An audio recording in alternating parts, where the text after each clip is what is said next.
Hey guys, welcome back to Contest Prep University. I'm Joe Klemczewski with Adam Atkinson. We are in episode 2, speaking of PEDs and anabolic compounds for women competitors.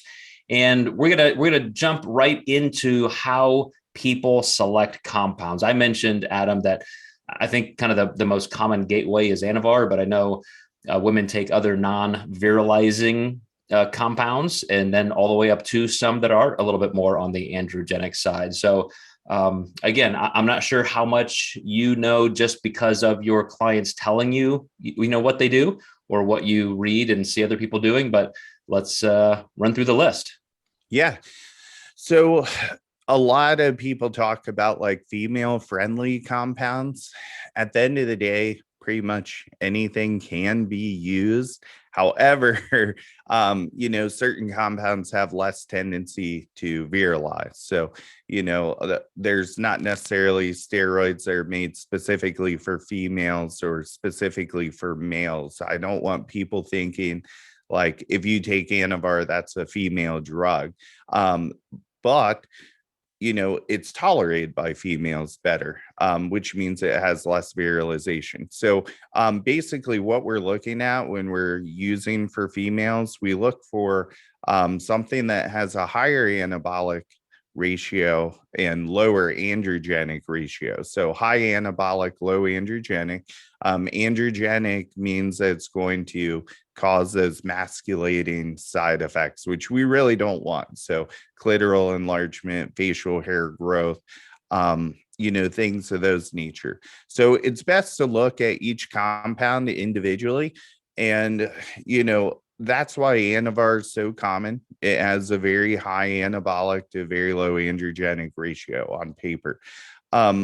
You also have to consider how it binds. Some things bind better than others. So even though you're taking 10 milligrams of this drug, 10 milligrams of another drug might bind better, which would make it more powerful. So you do have to take that into consideration as well. So typically Anavar and Primo are well tolerated by females. Typically a 19 nor like nandrolone would be, actually a good option because you see 19 nors elevated during gestation. So, if that caused masculine side effects, women would come out masculine. But again, the poison's in the dose, and you have to remember that's less common because there's a little bit longer of a life with a 19 nor, where people might go with NPP since it's faster. But you really have to watch the dose with that. And some girls have more androgen sensitivity than others. So your best friend may be taking 10 milligrams of Anavar a day and have no side effects whatsoever. And you may take 10 and get a completely different result. So you really do want to monitor your clients. You want to monitor your health.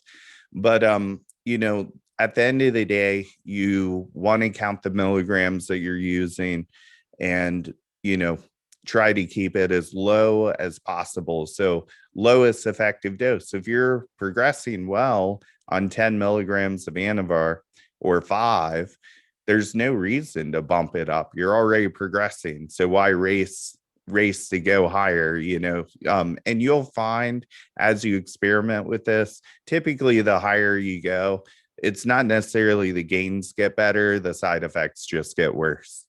Well, and I want to go back to Anavar for just a second, because that being an oral steroid with a half-life of less than a day, you do have to keep taking that. And I had always heard, even from the 80s, when we're in the just say no era, and steroids literally became a Scheduled 1 substance back in the 80s, that makes it a little bit harsher on your liver. But we are talking small doses. You can start with 5 milligrams, 10, you can even get up to 20 or 30.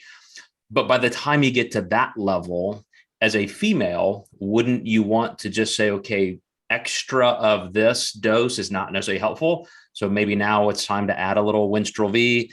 I don't know how far women, if we get into actual bodybuilding and they're on Dianabol and everything else, I'm sure we'll get into that.